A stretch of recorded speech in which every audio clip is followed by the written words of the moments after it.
É a primeira vez que a Fernanda vem aqui, não é, Fernanda? Primeira vez? Segunda, a primeira vez que eu te vejo hoje na igreja. Né? 6. Quando o Senhor trouxe do cativeiro os que voltaram a Sião, estávamos como os que sonham. Então a nossa boca se encheu de riso, a nossa língua de cânticos. Então se dizia entre as nações: grandes coisas fez o Senhor a estes, grandes coisas fez o Senhor por nós, e por isso estamos alegres. Faz-nos regressar outra vez do cativeiro, Senhor, com as correntes do sul. Os que semeiam com lágrimas secarão com alegria. Aquele que leva a preciosa semente, andando e chorando, voltará sem dúvida com alegria, trazendo consigo os seus molhos. Amém. Queridos, todo salmo, lógico que alguns devem ter uma exceção, a maioria dos salmos, ele vem contando uma história do povo de Israel, ou ele vem contando uma atitude da cultura de Israel, um fenômeno da natureza. Geralmente ele vem isso. O salmista, quando escrevia, ele era uma linguagem poética, mas ele sempre tinha isso, ou um ato histórico, um feito histórico de Deus, ou algo da cultura, ou um fenômeno da natureza. Esse aqui tem tudo isso. Mas esse salmo começa lá atrás, bem lá atrás. Começa lá em Abraão, a história. Quando Deus fala: Abraão, vou te fazer uma grande nação. Vou abençoar quem te abençoar, vou amaldiçoar quem te abençoar. Em ti serão benditas todas as famílias da terra. Mas no livro de Gênesis, Deus conversa com Abraão e fala: Abraão, em dado momento, a sua geração será cativa no Egito. Eles ficarão no Egito 430 anos, 400 como escravo. Depois eu vou livrá-los com meu braço forte e vou conduzi-los até a terra prometida. E aí, a história continua. Abraão, Isaac, Jacó, 13 filhos, uma sendo mulher, 12 filhos viram tribo. E aí José entra no Egito e Deus usa José na terra da escravidão dele para exaltá-lo. E ali José vira o segundo homem do Egito, um estrangeiro, o segundo homem do Egito. E aí vem a família de José, seu pai, sua mãe, seus irmãos. E ali o povo de Israel entra com 70 almas, e quando sai com 600.000 homens. Foi um crescimento assustador. Em 430 anos o povo de Israel cresceu muito. E eles saem, e Deus começa a prepará-los para a terra prometida. 40 anos no deserto. Eles passam 40 anos no deserto. Aqueles que foram reprovados foram mortos no deserto. E só dois, a geração toda, só dois que entraram: Josué e Caleb. Eles entram na terra prometida e começam a desfrutar da terra prometida. Uma terra prometida que não foi dada sem luta. Eles lutaram, a luta era certa, mas tinham que lutar. Lutaram, venceram. Só que tem que, quando eles estavam na bonança, na vida boa, na prosperidade, eles esqueceram da fidelidade. Quando estavam na prosperidade, esqueceram da fidelidade. Aí eles começaram a ter problema. Deus começou a avisar: vou tirá-los da terra prometida. Vou tirá-los da terra prometida. E eles pensaram o seguinte: não, o que Deus dá, ele não toma. Tá? Ele está e toma, o que ele que deu. Por que ele não pode tomar? Pode. Ele que deu. E aí, queridos, Deus começou a avisar.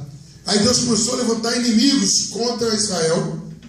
E aí Deus começou a usar o profeta Isaías e Jeremias para uma mensagem totalmente diferente. A mensagem agora era essa: não resista, se rendam. O povo falou: jamais, nosso Deus jamais nos mandou se render, sempre mandou lutar. Só que tem que sair. Jeremias falou: não, é na hora de se render, porque esses inimigos é fruto do pecado de vocês. E aí a Síria vem e leva Israel, Babilônia vem e leva Judá. 70 anos no cativeiro. E lá no cativeiro Deus falou: eu vou levá-los de volta. E eles foram trazidos de volta. Esse salmo é exatamente isso. O salmo começa falando: quando o Senhor trouxe do cativeiro os que estavam em Sião. Então Israel ganha a terra prometida, Israel é arrancado da terra prometida, e aí Israel volta para a terra prometida. O salmista começa a falar: quando o Senhor trouxe Israel do cativeiro, estávamos como quem sonha. finalmente acabou o nosso sofrimento. 70 anos longe da terra prometida. Para a gente, 70 anos hoje é muito tempo. Irmão Júlio, o senhor já tem 70 anos?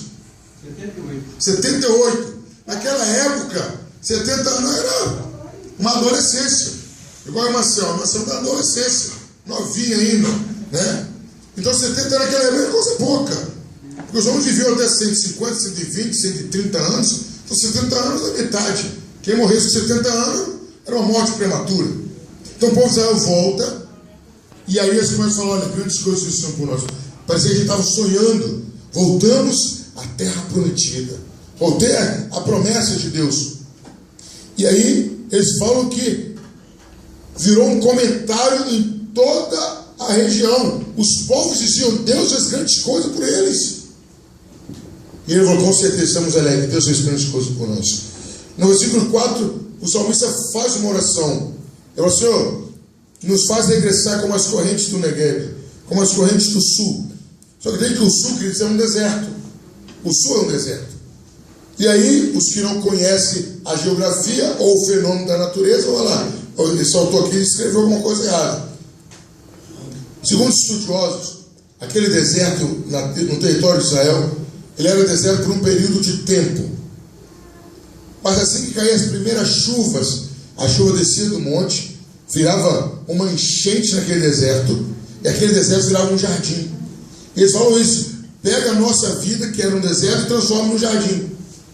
E no final ele fala: olha, quem sai semeando com larga, com dificuldade, vai colher os seus molhos. Queridos, nessa noite eu quero estar falando sobre o grande poder de Deus. Qual o tema do sermão, igreja? O grande poder de Deus. Não, esse poder de vocês, ainda bem que não é de vocês, é o de Deus, né? Porque se fosse de vocês, o sermão já tinha acabado agora aqui. Vamos tentar repetir com mais entusiasmo. O grande poder de Deus. Melhorou, não vou tentar de novo, depois sai pior e vai ficar repetindo a noite toda. O grande poder de Deus. O que esse poder de Deus pode fazer? O que ele fez a Israel e o que ele pode fazer por nós? Queridos, a primeira coisa que os salmistas começam falando: quando o Senhor trouxe do cativeiro. E lembrando rapidamente da história que eu acabei de contar: cativeiro este que Israel procurou com as próprias mãos. E queridos, vamos ser sinceros, vamos tirar a máscara da comiseração, da peninha, do coitadinho, vamos tirar assim um pouquinho, olhar para um lado para o outro, não tem ninguém nos olhando. Fala, queridos, a maioria dos problemas que nós estamos, nós nos colocamos neles. A maioria da escravidão que temos, nós nos colocamos nelas.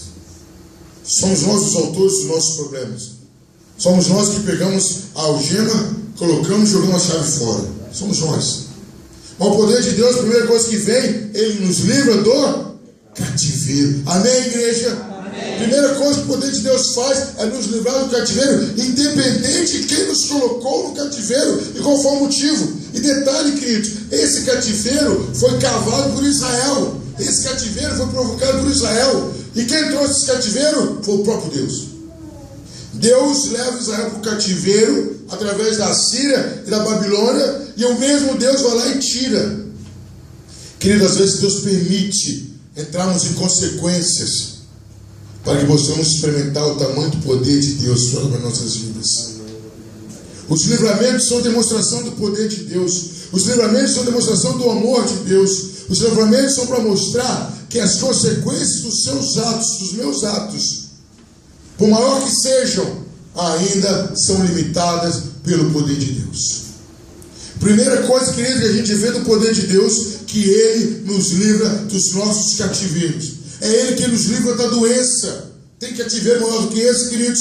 Uma doença, ela nos deixa fragilizados, ela nos deixa debilitados, nos tira o sentido, nos tira a força, nos impede de ganharmos o nosso próprio sustento. O cativeiro, querido, chamado doença, ele nos oprime, ele nos faz ficar dependentes dos outros. Mas Deus é poderoso para nos livrar da doença. Deus é poderoso para nos livrar de todo tipo de vício. Eu estou acompanhando um casal e eu cheguei a analisar assim: gente, a que ponto que o ser humano chega? Eu analisava, meu Deus, eu estava aconselhando o casal E aí eu percebi que o rapaz disse, não, pastor, a minha esposa reclama, uma esposa nova, bonita, não chega aos pés da pastora Flor, é bonita, não chega aos pés. E sabe o que o rapaz faz? Espero que um dia o liberte. Não, pastor, ela reclama que eu a deixo em casa num frio desse. Eu deixo a minha esposa em casa e vou fumar com meus amigos. Eu falo, meu Deus, o cara tá largando a mulher para fumar, meu Deus do céu. Na hora eu não falei nada, senão isso é um outro assunto para eu tratar. Eu falei, meu querido, você já olhou a sua esposa? Você fica 1 hora, 2 horas fumando com um monte de homem, aquela catinga, sabe que cigarro que eu estou falando?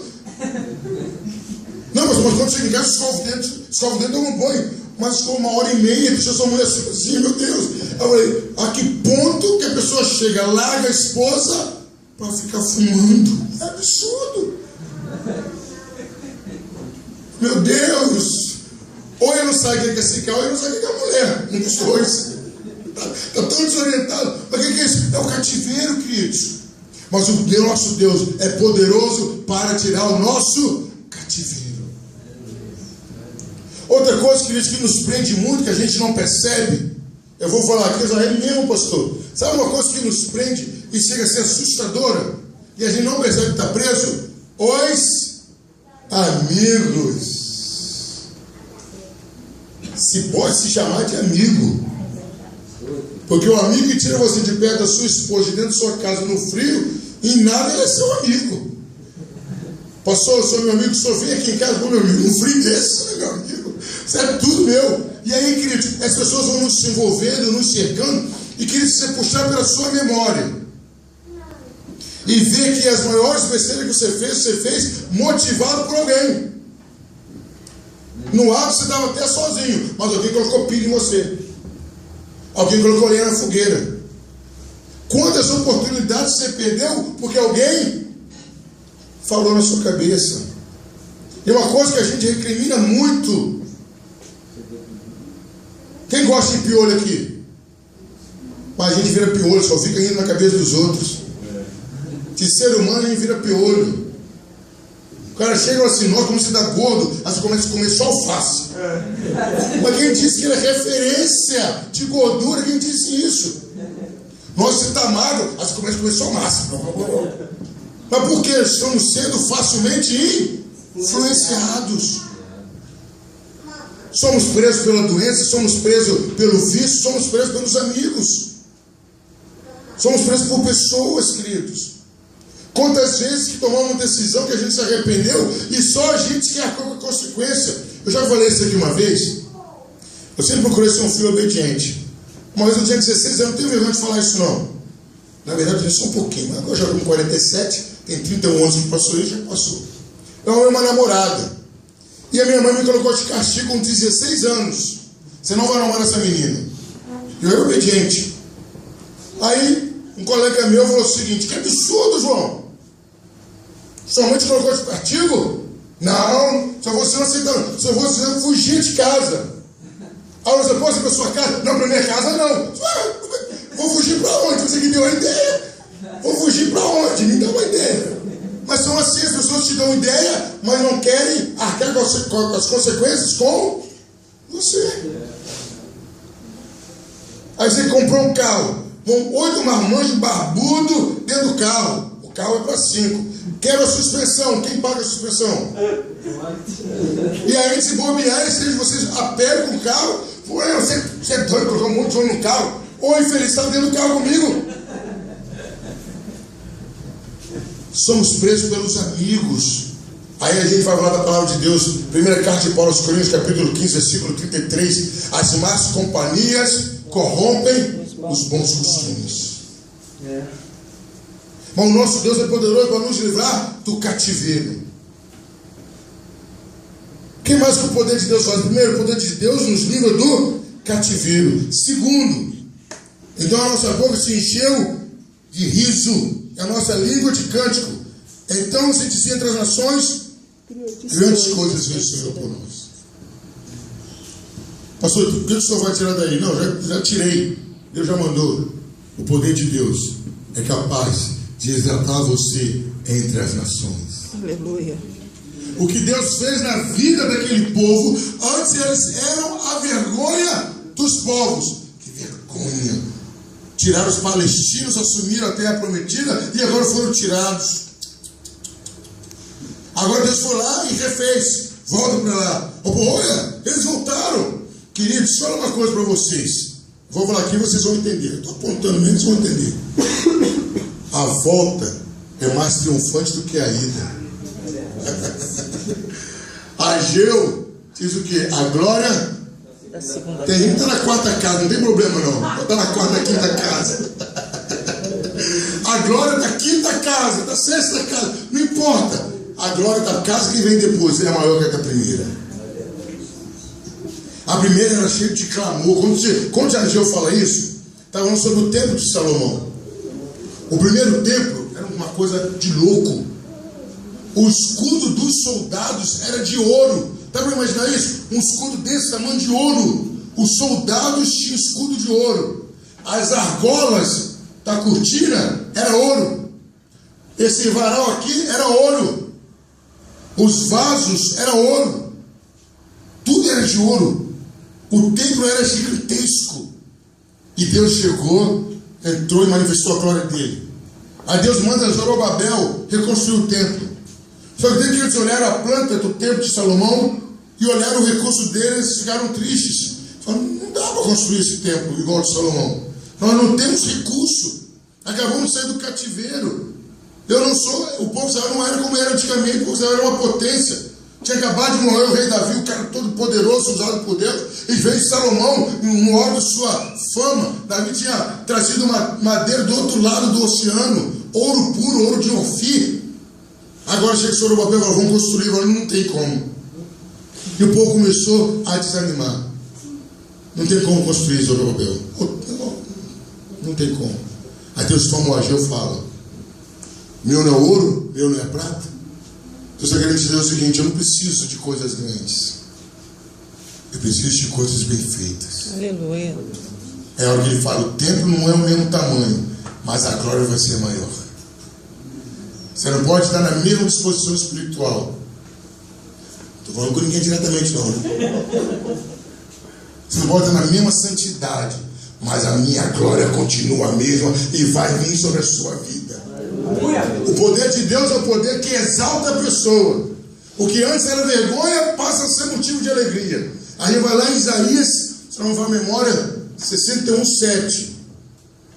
O que era vergonha para você, eu vou transformar em dupla honra. Você era conhecido como um caloteiro, você vai ser conhecido agora como um cara até que dá dinheiro. Você era conhecido como um beberrão, você vai ser conhecido agora como o cara que salva os beberrões. Você era conhecido como uma mulher da vida, você vai ser conhecido agora como uma mulher que muda a vida das pessoas. O que era vergonha será transformado em dupla honra. O poder de Deus é o poder que livra do cativeiro, amém? Amém. O poder de Deus é o poder que exalta o caído, amém? Amém. Mas não para por aí, nem poderia parar por aí. Versículo 3 diz, grandes coisas fez o Senhor por nós, por isso estamos alegres. Casei, pastor, o poder de Deus nas grandes coisas, não é isso não. Vou falar da coisa mais difícil que tem no mundo. O poder de Deus alegra o coração. Que grandes coisas já fez e não conseguiu se alegrar. Já teve grandes momentos, mas a alegria não tinha. Era daqui para fora. Muito tempo você viveu como um palhaço. Quem não estou me ofendendo? Não. Com um sorriso pintado. Mas na verdade, por dentro, nada. E querido, é a coisa mais difícil do mundo. Isso pode parecer que não. Não confunda sorriso com alegria. São duas coisas diferentes. Amém, igreja? Amém. Você pode sorrir e estar triste, como você pode chorar e estar alegre. Hoje eu estava cantando alegre. Ouvi a voz da Selma, ô glória. Ouvi a voz do Jefferson. Ouvi a voz do Hugo, do Davidson. Não ouvi a voz do Antônio, que tem que cantar baixinho, né? Ouvi a voz de muitas pessoas. Mas essa alegria, queridos, o vinho não traz. Vou falar de uma coisa que não sei quantos conhecem, isso que eu vou falar agora aqui. A maconha não traz. Cocaína não traz. Dinheiro não traz. Inúmeros homens não trazem, inúmeras mulheres não trazem, inúmeros carros não trazem. Alegria só quem traz é o nosso Deus. Amém, igreja? Amém. E no livro de Jó procurei, eu achei, não lembro agora, diz que na presença de Deus até a tristeza salta de alegria. Meu irmão, a tristeza salta de alegria na presença de Deus. E aonde você vai achar essa alegria? Só em Deus. É esse poder que livra do cativeiro, é esse poder que exalta, é esse poder que alegra o seu coração.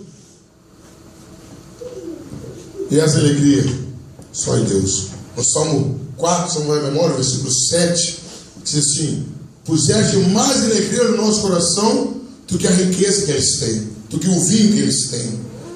E queridos, é interessante a alegria que vem de Jesus. Sabe por que é interessante? Ela não depende de nada do que você tem, do que você faz. Ela vem de Jesus. Filipenses 4:4, alegrai-vos no Senhor. Outra vez eu digo, alegrai-vos no Senhor. O grande poder de Deus consegue fazer o ser humano alegrar. E detalhe, nós não temos um motivo para se alegrar no nosso país. Não temos um motivo para se alegrar no nosso estado, Rio de Janeiro. Nós não temos um motivo para se alegrar em Angra. Não tem. Uma farmácia que não tem remédio, um posto 24 horas, você acha um médico em 24 minutos só e olha lá que você acha. O pessoal falava, vamos passar ali no Beira Rio, eu estou procurando Beira Rio até hoje. É Beira Valão, aquele não é Rio, aquele é Valão, gente. Ninguém falou isso com você até hoje, aquele é Valão. Então, Beira Rio, Avenida Beira Rio, que Beira Rio, gente. O fraco não dá motivo para a gente se alegrar. Aí se você olhar na sua carteira, na minha carteira, você vai chorar, meu Deus. Isso é carteira ou é abismo, Jesus? Eu torço para o Flamengo e a minha conta bancária prova isso. Que um dia ela está preta, outro dia ela está vermelha. Tem mais vermelha que preta. A gente não tem motivo visível e palpável para se alegrar. Mas olha, a nossa alegria é originada, vem de Deus, que está no nosso coração. E aí, queridos, o grande poder de Deus nos tira do cativeiro, o grande poder de Deus, ele nos exalta, o grande poder de Deus nos dá alegria no coração, o poder de Deus, ele nos renova, nos restaura. Aí vem o verso 4, conta a história do deserto do sul, Negueb, um deserto de areia. Mas nas primeiras chuvas o deserto virava jardim. Todo ano era assim. Passava areia, vinha chuva, jardim. Eu uma vez já morei no Oiapoque, no norte. Oiapoque não tem nada a ver com Chuí, tá, gente? Oiapoque no norte, Chuí no sul. Tá? Tem nada a ver. E o pessoal falava assim, não, pastor, na seca dá pra gente jogar bola aqui. Era o rio Oiapoque. Um rio forte, alto. Cada um vão jogar bola. Mas na seca é mesmo, querido. Virava só areia. E dava pra jogar bola. Um campo de futebol para 8, 9 pessoas jogando bola. Quando vinha a época da chuva, meu irmão, se bobear, até um navio passava no rio Oiapoque. Por que eu estou falando isso? O poder que Deus tem de trazer água em abundância, trazer vida em abundância, é o mesmo poder que Deus tem para transformar a sequidão da sua vida, o deserto da sua vida, em jardim. O grande poder de Deus, ele restaura a nossa vida. Aonde tem morte, ele traz vida. Onde tem tristeza, ele traz alegria. Aonde tem solidão, ele traz o Espírito Santo. Esse é o poder de Deus. Restaura, renova, conserta. Eu gosto muito, já falei isso aqui uma vez, eu gosto muito da palavra restauração. Porque a palavra restauração só é aplicada para coisa valiosa. Se eu sofá velho, como você fala? Vou consertar. Ou então jogo fora, que é velho. Agora uma obra de arte, como que fala? Vou restaurar, porque ela tem valor. Eu vou levar para o restaurador. É um cara que usa um monte de óculos com lente, usa os pincéis, umas pinças pequenininhas. Ele fica quase o ano todo sem fazer nada. Mas cada serviço que ele faz, ele garante o ano todo dele. Porque é uma obra de arte, só ele pode consertar. Agora vem para você. Você é uma obra de arte de Deus. Só Deus sabe consertar a sua vida. Aleluia. Deus é o restaurador, através do Espírito Santo de Deus. tem feridas, tem cortes, tem danos que foram feitos na sua alma, que ninguém vê, que ninguém sabe. Palavras que saíram de bocas de pessoas que você nunca imaginava, que te feriram, que te deixaram para baixo. Mas eu estou te falando uma coisa: o poder de Deus é o poder que restaura. Fala assim: eu sou uma obra-prima de Deus. Fala. Eu sou uma obra-prima de Deus. Por que você não bateu no peito? Não tem certeza disso não? Fala: eu sou uma obra-prima de Deus. Eu sou uma obra-prima de Deus. Mas eu sou melhor que a Mona Lisa. Porque você foi pintado à imagem e semelhança de Deus. Deus escolheu a cor do seu olho. Deus escolheu a cor do seu cabelo. Deus escolheu o tamanho que você teria, tanto para o alto como para o lado. Deus escolheu tudo em você. O tamanho dos seus lábios, do seu nariz. Deus te deu essa voz, sabendo que um dia ele iria ouvir essa voz falando com ele: Deus, eu te amo. E hoje Deus está te falando: eu tenho poder para consertar o que estragaram em você. Não só tenho poder, mas como eu quero fazer isso. E para finalizar, queridos, não sei qual é a melhor parte: o que liberta o cativeiro, o que exalta, o que traz alegria, o que restaura. Mas os dois últimos versículos eu achei interessante. Israel havia tido um momento de semente ruim. Israel não gostava de limão, o exemplo que eu estou dando, e encheu a terra de pé de limão. Chegou na hora de colher, mas é limão. Você plantou limão. Mas eu não gosto de limão. Tá bom, mas você plantou limão. Mas agora aqui, queridos, para finalizar o sermão, versículos 5 e 6, eu quero dizer que Israel ganhou uma nova chance aqui. Que chance é essa? Somente fala assim: os que semeiam com lágrimas, Israel ganhou uma nova chance de fazer uma nova semeadura, de plantar novas sementes, de recomeçar a vida com Deus. Fala: quem sai plantando, chorando, voltará colhendo com alegria. Deus está falando nessa noite o seguinte: Deus está entrando na sua horta. Quem entendeu o mistério aqui da horta? Deus está entrando na sua horta. E tudo aquilo que você plantou que não é bom está arrancando. Oh, Jesus. E está pegando a sua mão e fala: abre a mão aí, meu filho. Toma semente nova. Estou te dando uma segunda chance. Planta de novo. Eu estou anulando aquela plantação que você fez. Pastor, eu não estou entendendo, vou explicar. Você plantou na carne, plantou na bebida, plantou na droga, plantou na liberdade da carne, plantou tudo aquilo que não era espiritual. Aí Jesus está vindo agora, está arrancando, falando que estou te dando uma nova chance. Pode plantar agora. Você vai colher novas coisas. Novas e boas coisas. Esse arrancar a velha horta se chama perdão dos pecados. É o que eu citei domingo e vou citar agora. Se alguém está em Cristo, as coisas velhas, eis que tudo. O que Deus está falando é o seguinte: olha, estou perdoando seus pecados, pegando seus pecados e lançando no mar do esquecimento. Estou limpando a sua horta, limpando o seu passado, perdoando seus pecados, apagando a sua triste e longa história. Estou calando Satanás agora. Agora vou abrir um parênteses. Nosso irmão Jefferson Luiz gosta de Bíblia, como todo mundo gosta. Lembrei agora, nítido. Tá Zorobabel. Isso é história bíblica. Lembra de Zorobabel? E dá o sumo sacerdote chamado Josué. Quando Josué está na presença de Deus, quem aparece? Satanás. Oh, Jesus! Ah, mas eu estou alegre porque Satanás apareceu. Não estou alegre porque Deus fez com ele. Satanás aparece e fala: olha a roupa de Josué, está toda suja. Olha a roupa de Josué. Sabe o que Deus faz? Tira a roupa dele, traz uma roupa nova. Seus pecados, Josué, estão perdoados. Nessa noite Deus está calando o seu acusador chamado Satanás. Ele está tentando fazer você lembrar dos erros que você cometeu. E Jesus só está fazendo você lembrar: eu já te perdoei na cruz do Calvário. Antes de você imaginar que você nasceu, você já tinha os pecados perdoados como garantia da minha morte na cruz. Naquele momento Deus tira as vestes sujas de Josué e coloca roupa nova. E Satanás não tinha mais do que acusar Josué. E ali tem uma expressão, Jesus. Fala, esse aí é o tição tirado do fogo. Josué não é qualquer um. Josué agora é um homem tirado por Deus para fazer a obra de Deus.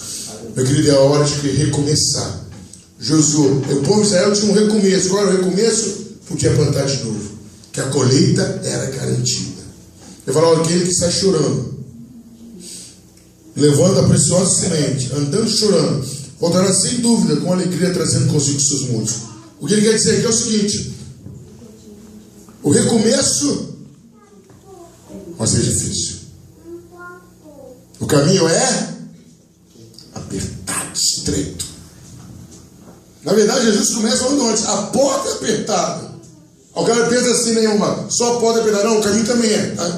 A porta é apertada, o caminho também é. A vida é vida de renúncia. É de falar não para os amigos, é falar não para o vício, falar não para as propostas, falar não para tudo. O caminho é apertado, repita comigo. A porta é apertada. A porta é apertada. O caminho mais apertado ainda. O caminho mais apertado ainda. Mas me leva para a salvação. É isso que Jesus está falando aqui, o salmista está falando. Quem está chorando, quem está com dificuldade, semeando. Quantas vezes que eu subi aquele morro da Portugal, meu Deus, meu espírito chegava primeiro que o meu corpo, eu vou ficar lá atrás. Aí uma senhora falou, o que foi? Você falou alguma coisa que eu não vim orar com você só. Ele deixa meu corpo chegar, meu corpo está chegando aí atrás. Quem está chorando, semeando a semente, voltará trazendo seus feixes com alegria. Para semear de novo é difícil, porque você vai lembrar das vezes que semeou e não colheu. Mas Deus está falando, eu garanto a colheita. Você vai trazer com fartura, com abundância. Amém? Vamos orar. Pastor, deixa seus olhos. Senhor,